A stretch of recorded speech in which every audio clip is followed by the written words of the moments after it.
abruma o fortalece tanta esperanza de la gente? Fortalece. La esperanza es una fuerza muy poderosa. Con perseverancia, con terquedad de la buena, se logra que las cosas vayan cambiando. Es un cambio de fondo, estructural, un cambio de régimen.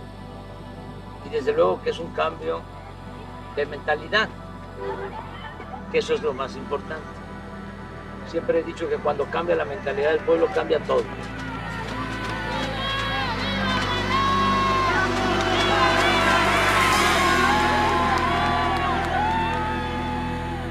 La información respecto a la cantidad de contagios proviene del Sistema Nacional de Vigilancia Epidemiológica y por ayuda de Emiliano Comunal y con el otro, logramos tener los mapas municipales.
Mira, este es el patio central.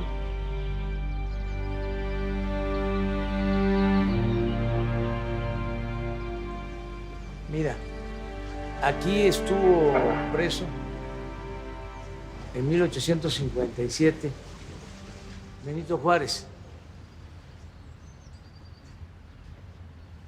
Era vicepresidente de la República y ministro de Gobernación, porque Comonfort, de esas cosas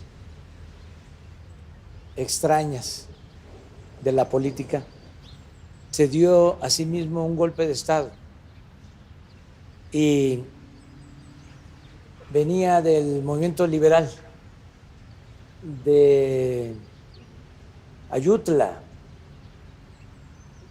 Había estado con Juan Álvarez en la defensa de Acapulco, enfrentó a Santana y por eso Juan Álvarez lo apoya y llega a la presidencia, pero era moderado y flaquea y entrega la presidencia a los conservadores. Y Juárez y los liberales puros o radicales se oponen al autogolpe y Juárez es encarcelado. Pero fíjate lo que es la historia. Esto también pasó con los revolucionarios de 1910. Los conservadores no respetaron la moderación, así como asesinaron a Ocampo, que era liberal radical, así también asesinaron a Comonfort, que era liberal moderado. Las gavillas de conservadurismo. En la revolución pasó lo mismo. Es asesinado Obregón y es asesinado Zapata y es asesinado Ángeles y es asesinado Villa y es asesinado Carranza. Se dividen los revolucionarios, pero al final todos son sacrificados. Este es el caso de Comonfort, que luego de actuar con titubeos y entregarles el poder a los conservadores, se arrepiente y vuelve a estar en las filas liberales, y por eso es que los conservadores lo asesinan en Guanajuato. Pero este salón ya no existe como tal, porque va a los salones que se construyeron después, a los salones que ya visitamos, los salones de recepción, y ya van a el balcón principal del Palacio, hacia el Zócalo. Esta Pero danza queda de la muerte en las que se vuelven las victorias revolucionarias, estas divisiones, son muy crueles las revoluciones. Por eso que viva la paz. La guerra es terrible. Es lo más cruel que puede haber. Son sufrimientos. Si lees a Hemingway, ¿por quién doblan las campanas?, donde narra lo de la guerra en España, es muy cruel lo que pasa, y no solo es ajusticiamiento de conservadores a liberales, sino también de liberales a conservadores. En una escena del libro de Hemingway, llegan los republicanos a un pueblo y casi ponen en fila a todos, al panadero, al cura, y a todos los fusilan, los asesinan. Esas son las revoluciones, son las guerras. Por eso es una dicha enorme el poder hablar de que en México estamos llevando a cabo una transformación de manera pacífica. Imagínate lo doloroso que es lo que pasó en El Salvador, en Nicaragua. ¿Cuántos perdieron la vida? ¿Cuánta destrucción? Y no se avanzó mucho.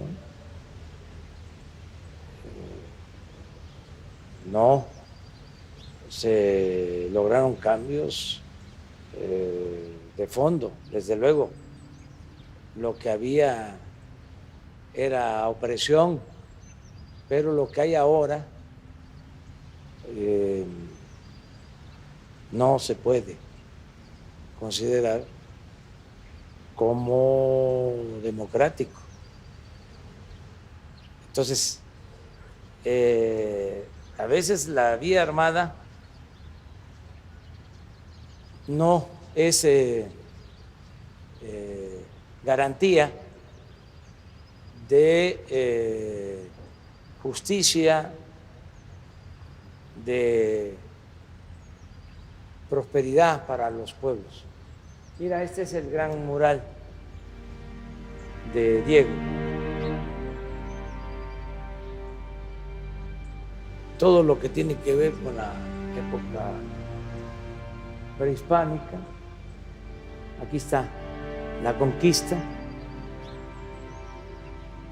movimiento de independencia, las intervenciones, la revolución, el fusilamiento de Maximiliano, y este es el ala radical del mural. Aquí está Marx.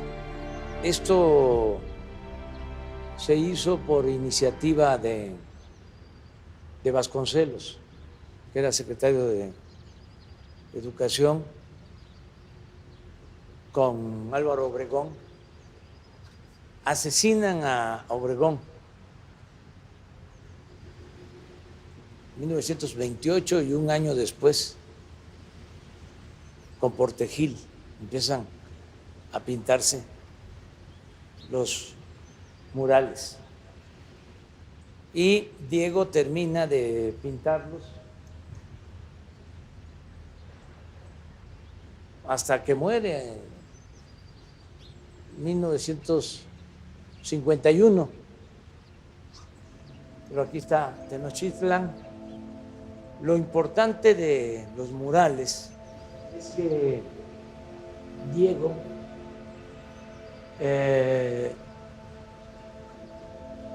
está recreando las culturas, las más cercanas. Por ejemplo, esto es Michoacán, purépechas o tarascos. Ese México antiguo que, Antiguo, pero que hasta quitaron de los libros de texto. sí, pero que está vigente, es cultura viva. Es zapoteca, este es Oaxaca. Entre los pobres, los más pobres. Sí, los pueblos indígenas, sí. Este es un fresco de Papantla.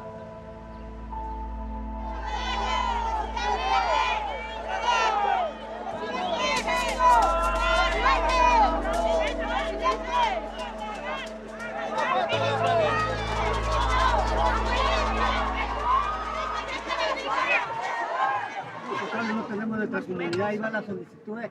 Ahí vamos, ahí poco a poco. Que Dios me lo acompañe y me lo cuide. Con calor se quita. ¡Licenciado!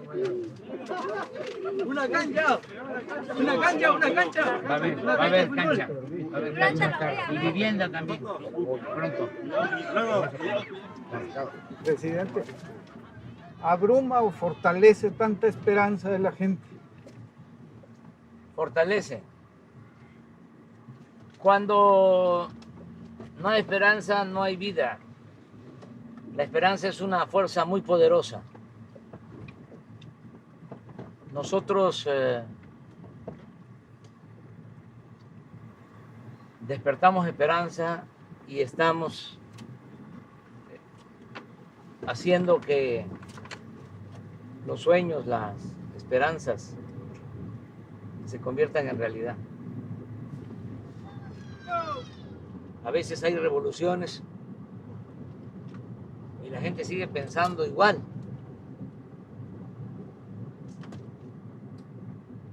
Y se puede triunfar por una causa justa, pero no se tiene el acompañamiento del pueblo.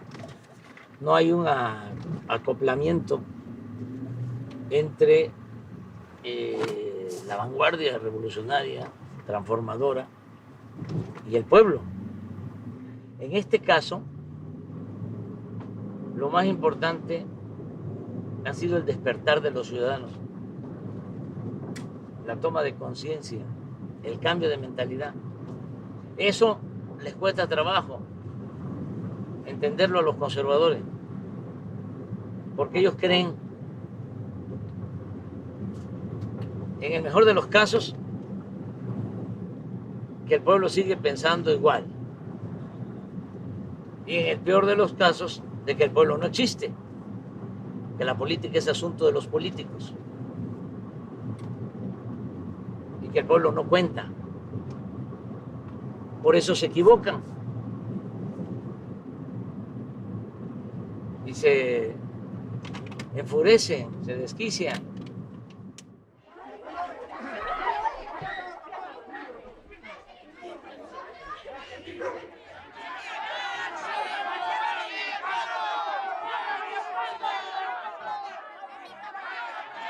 Porque no es una vanguardia, es todo un pueblo que ha tomado conciencia de la necesidad de un cambio, de una transformación. Eso no se ha registrado en ningún otro país del mundo. No ha habido un cambio así como el que se está llevando a cabo desde abajo y con la gente en nuestro país, en México. Eso es muy importante. Es un cambio a pesar de las estructuras de poder, de las estructuras económicas, a pesar del dinero y del poder. Y de los medios. Y de los medios. Yo recuerdo que cuando estaba lo de la lucha contra la reforma educativa,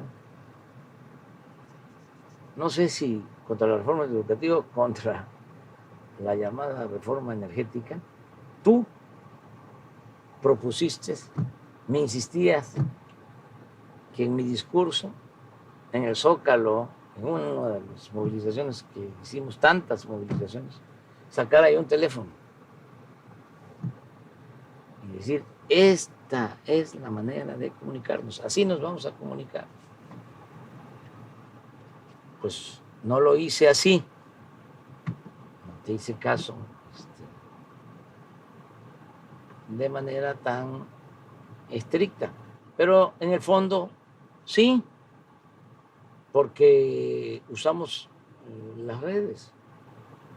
Empecé a enviar mensajes por Facebook, por Twitter. Ahora con las mañaneras, ya los medios convencionales no son tan importantes como eran antes. Era el cuarto poder. No se podía tocar a los intocables. No se podía tocar al intocable. Ahora no, ahora hay derecho de réplica y se ejerce. Y a veces se enojan y se confunden y piensan que es censura. No, nosotros no vamos a perseguir a nadie. No se van a repetir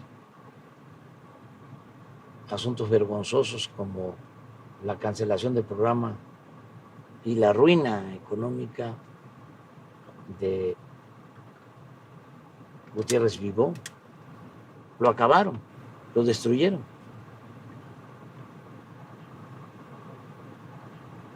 Me da hasta sentimientos porque lo dejaron en la calle. Se tuvo que ir al exilio a Estados Unidos a vivir en una pensión. Esto durante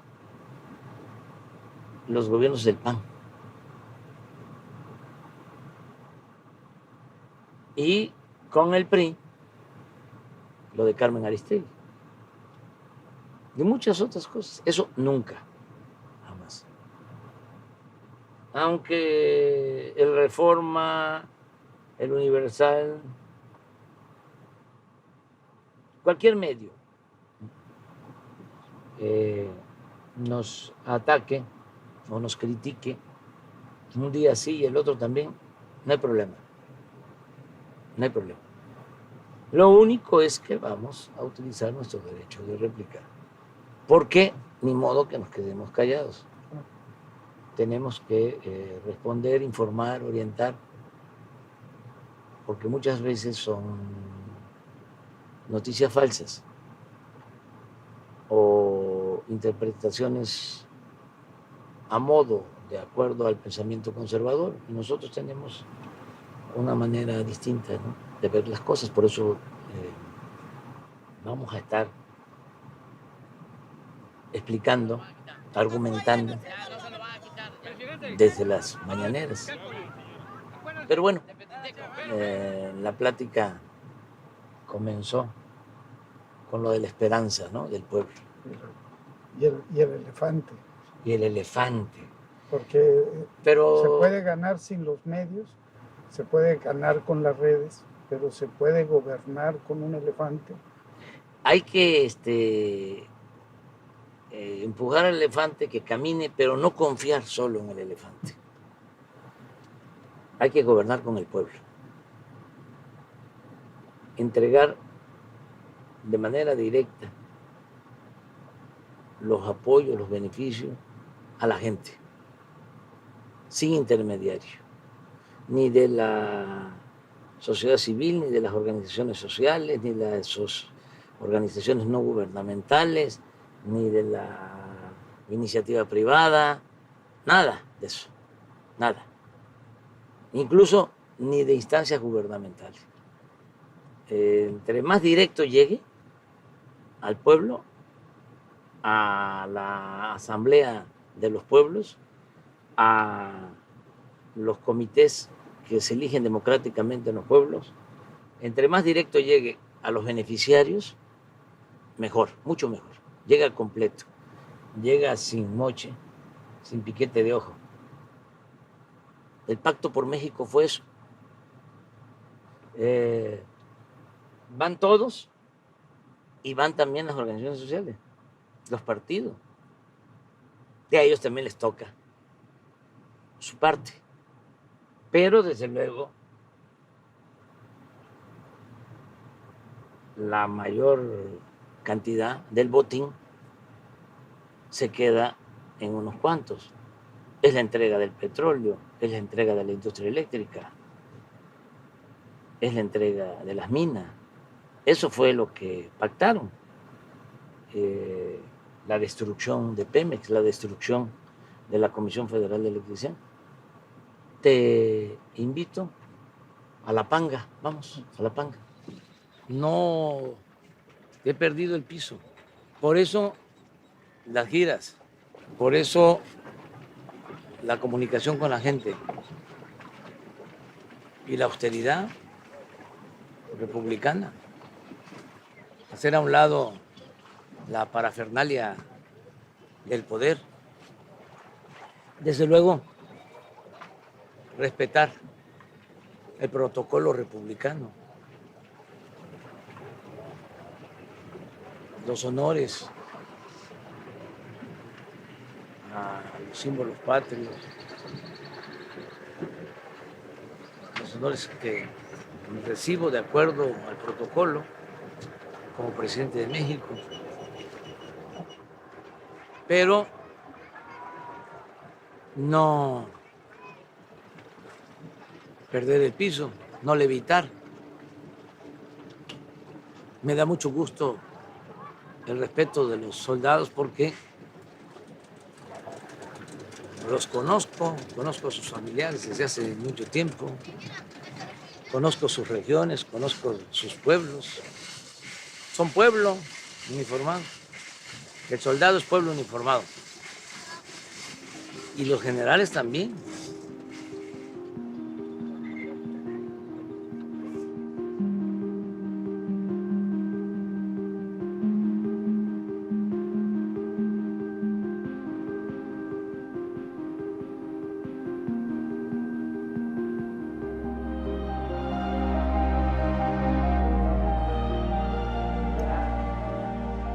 Eso es maya, eso es cacao.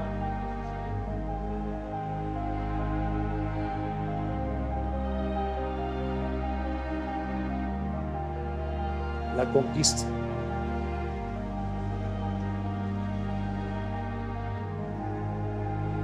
Esto es el patio central del palacio y la característica principal son los murales, pero aquí también es el recinto del Constituyente de 1857. Aquí es donde se aprueba la Constitución liberal de 1857. A la que quería volver Madero. Sí, con ella gobernó con la Constitución del 57. Esta Constitución la hicieron, entre otros, Gómez Faría, Ponciano Arriaga y otros. Este recinto se rehabilitó porque se incendió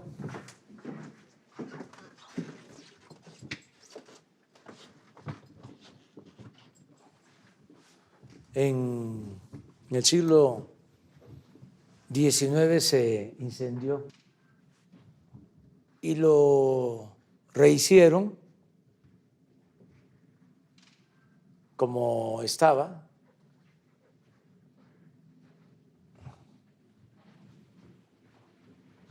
Pero aquí fue donde se juró cumplir la Constitución del 57, la Constitución liberal.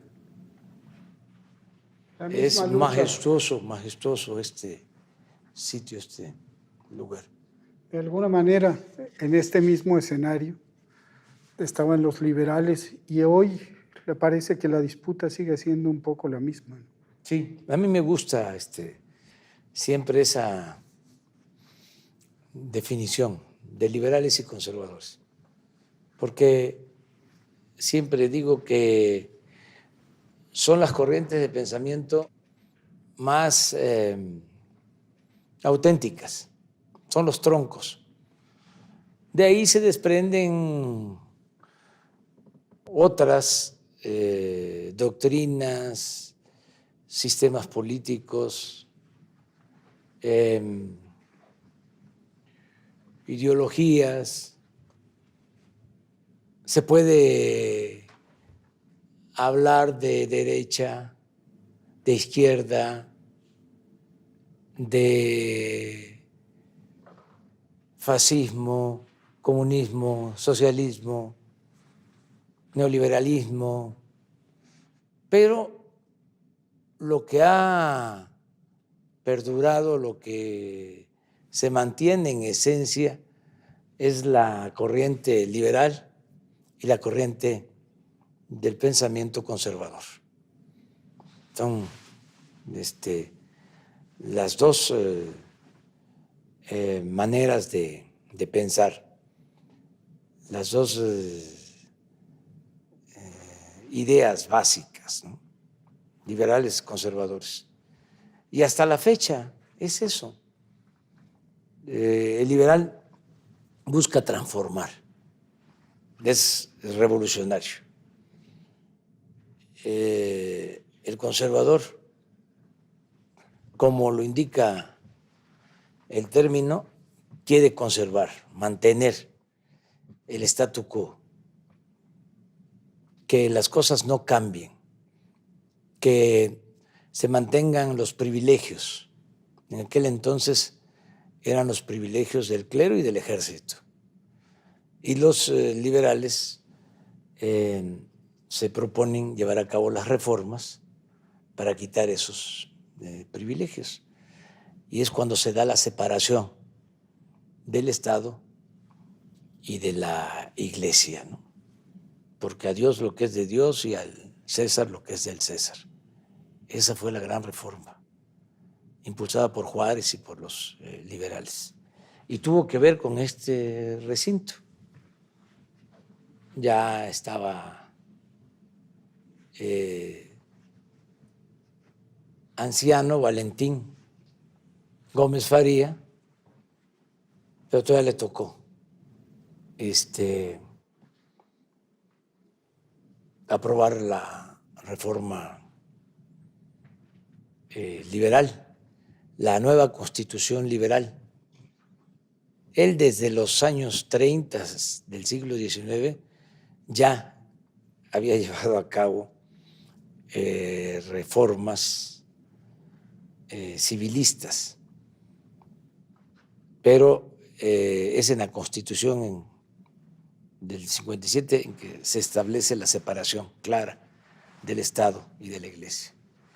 Y luego a Juárez le toca aplicarla. Pero estamos en una nueva confrontación liberales-conservadores. Yo creo que sí. Se matiza, pero ya no se puede simular. Ya, como digo, no hay para dónde hacerse. Cuando van los conservadores por Santana, ya Santana había estado 10 veces como presidente de México, ya había entregado o había permitido que nos arrebataran más de la mitad de nuestro territorio con ese gran zarpazo que fue la intervención estadounidense de 1847-48, y se tuvo que ir al extranjero y los conservadores lo van a buscar y regresa Santana y se convierte en un dictador más ridículo, porque es cuando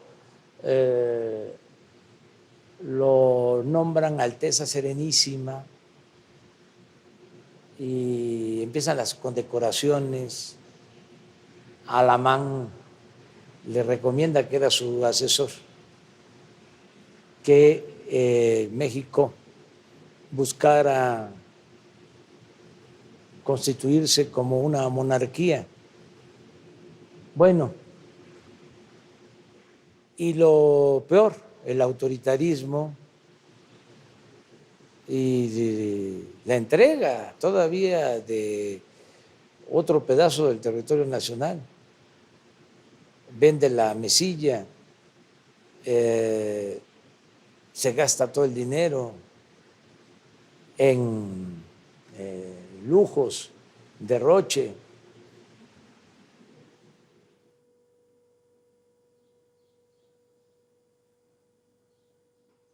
Platicábamos ayer de qué hacer con los ricos.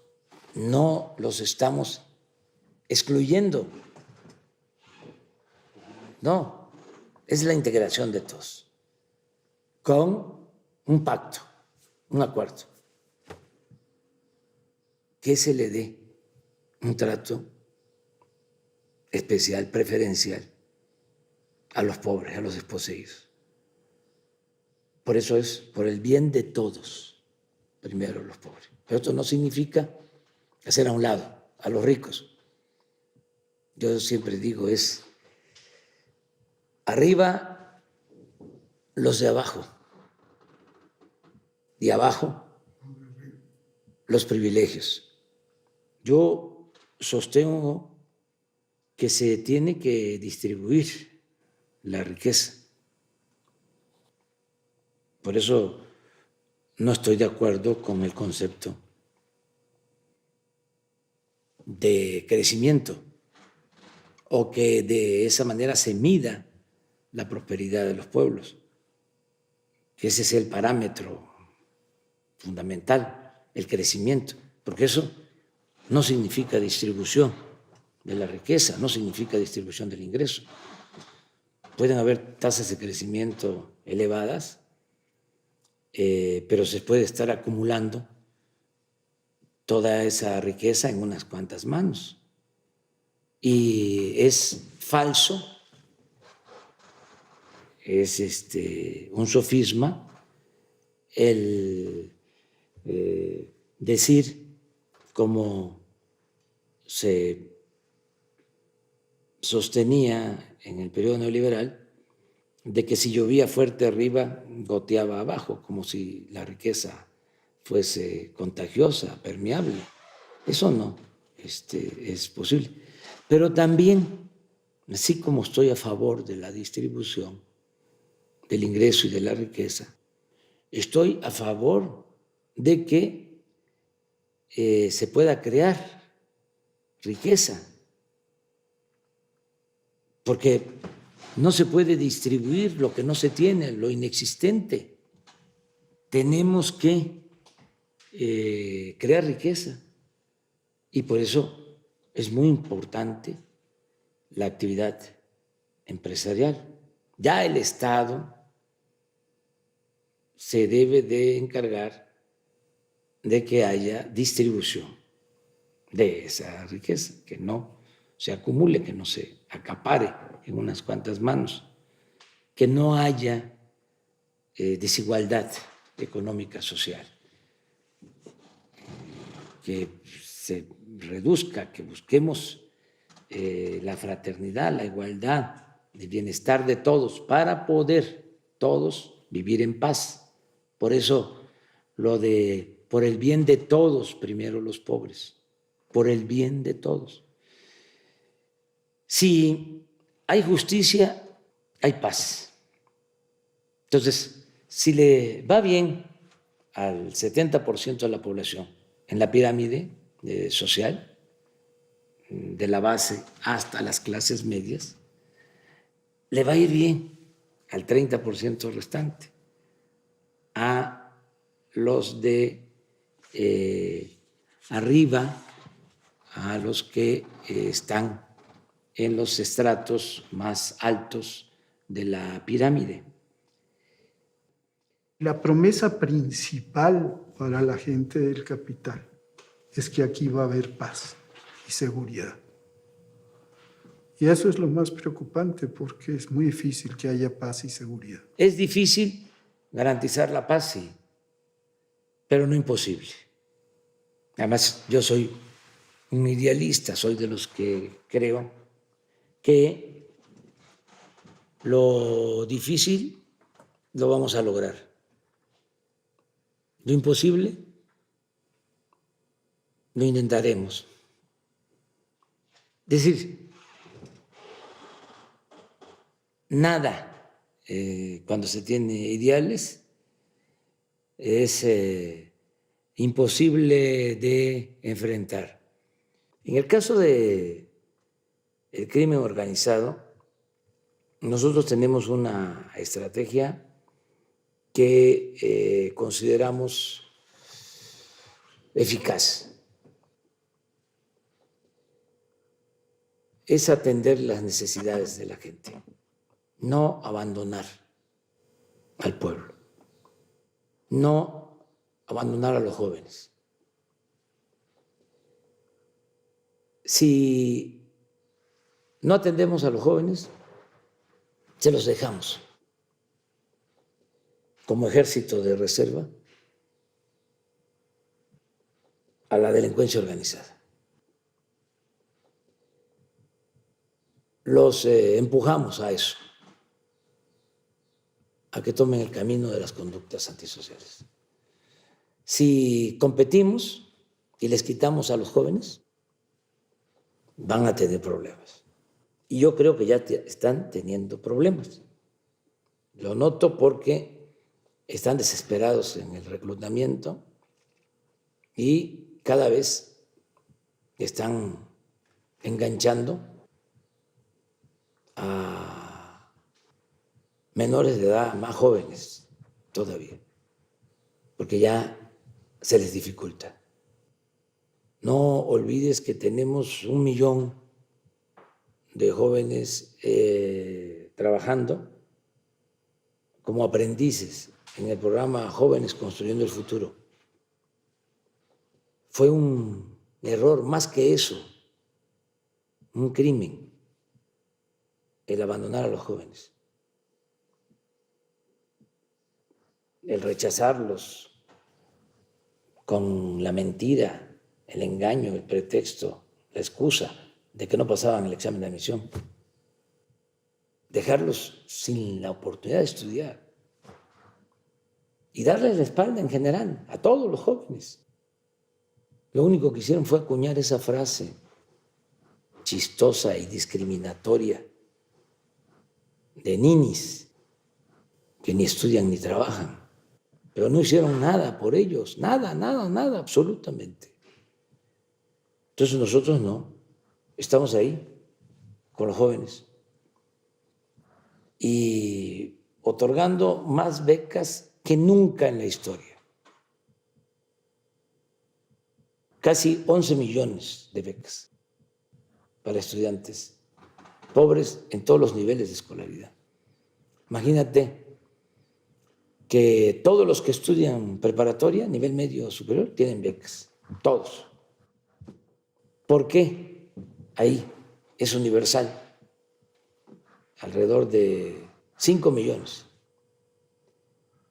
que tienen becas, porque es el nivel de escolaridad de más deserción y coincide con la adolescencia, la edad más riesgosa. Entonces, queremos mantenernos estudiando. Ya en el nivel superior sí es para los pobres, pero son 300,000 becas. Es como todos los estudiantes que tiene la UNAM, 300,000 estudiantes que reciben 2,400 pesos mensuales cada uno. Y esto va a ir aumentando. En el caso del millón de jóvenes que te decía, que están como aprendices, salario mínimo a todos.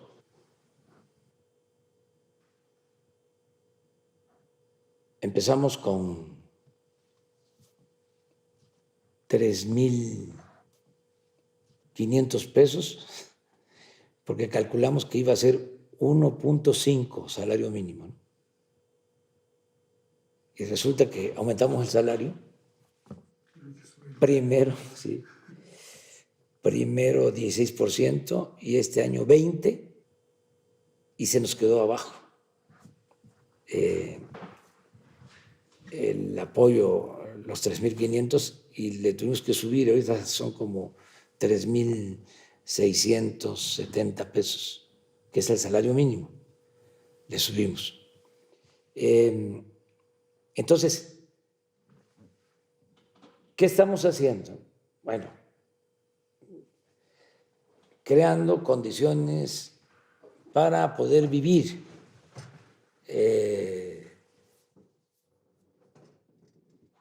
con tranquilidad y que no haya la necesidad de caer en las filas de la delincuencia. Tú que vienes de la guerra, que fuiste reportero de guerra y de guerrillas, que cubriste la guerrilla de El Salvador y otras, había un término que se usaba antes de la contraguerrilla, de la contrainsurgencia, de los contra, de toda esa estrategia que se aplicó para combatir a los movimientos guerrilleros. Y se hablaba de manera metafórica de quitarle el agua al pez, como con violencia, con el uso de la fuerza, con la represión, arrasaban comunidades que suponían protegían a los guerrilleros. Eso era quitarle el agua al pez. Bueno, lo que hizo Huerta cuando fue a combatir a los zapatistas, que arrasaban los pueblos. Hay cosas bellísimas sobre eso, porque le preguntaba a la gente, ¿ustedes son zapatistas o gobiernistas? Y en los primeros pueblos la gente muy leal empezó a contestar, somos zapatistas. Y ya con eso arrasaba con los pueblos, los quemaba y todo. fue corriéndose la voz, ya después llegaba a otros pueblos y preguntaba, ¿y ustedes qué? ¿Están con Zapata o están con el gobierno? Ya la gente decía, estamos con el gobierno, ya se iba. Y apenas iban saliendo del pueblo los soldados y empezaba la gente a gritar, viva Zapata, aquí todos somos zapatistas. Entonces, esto es al revés. Esto es quitarle a los jóvenes, a las organizaciones delictivas. Si les quitamos a los jóvenes, no van a poder. Es un desafío. Es una lucha que estamos teniendo con ellos en buena lid. Nada de que vamos a masacrar a los de las bandas. No. Eso ya se terminó. Eso está prohibido. Eso es violatorio de los derechos humanos. Estoy muy pendiente de los índices de letalidad. Hubo un tiempo en que eran más los muertos en enfrentamientos que heridos y detenidos. Mucho más, porque remataban a los heridos. Eso ya no se hace. Ahora se actúa de manera distinta en los enfrentamientos. Por eso hablo de que es una estrategia nueva. Y tengo confianza de que vamos a seguir avanzando. Además, convenciendo, persuadiendo a los mismos jóvenes halcones de que se puede de otra manera salir adelante. No a la vida fácil, al lujo barato, a las camisas, a la ropa de marca, a las alhajas. Estamos bien. Se necesita tener fortaleza moral para resistir. Me siento bien. No estoy angustiado. Es todo un desafío, pero vale la pena. No es en vano.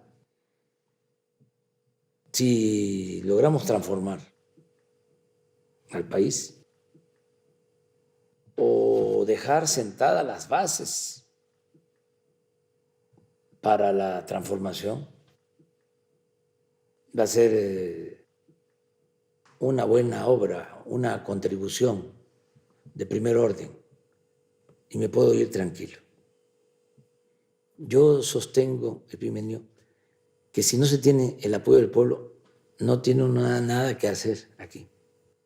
Nada. Si no tengo respaldo popular, es mejor que me vaya. No se puede llevar a cabo una transformación sin el apoyo del pueblo.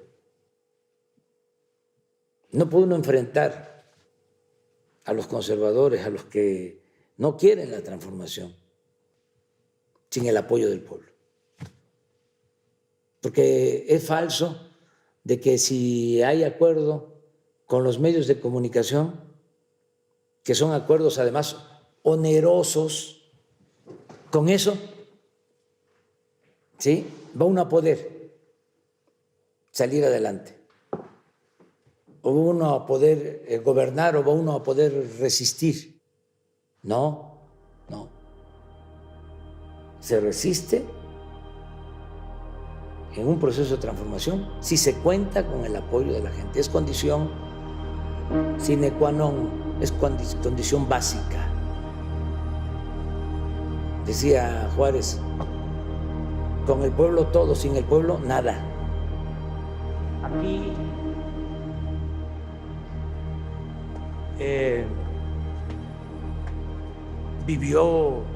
murió Juárez. Bueno, acabamos de ver que estuvo preso. Aquí se aprueba la Constitución de 1857. Vamos ahora a la casa donde vivió y murió el presidente Juárez.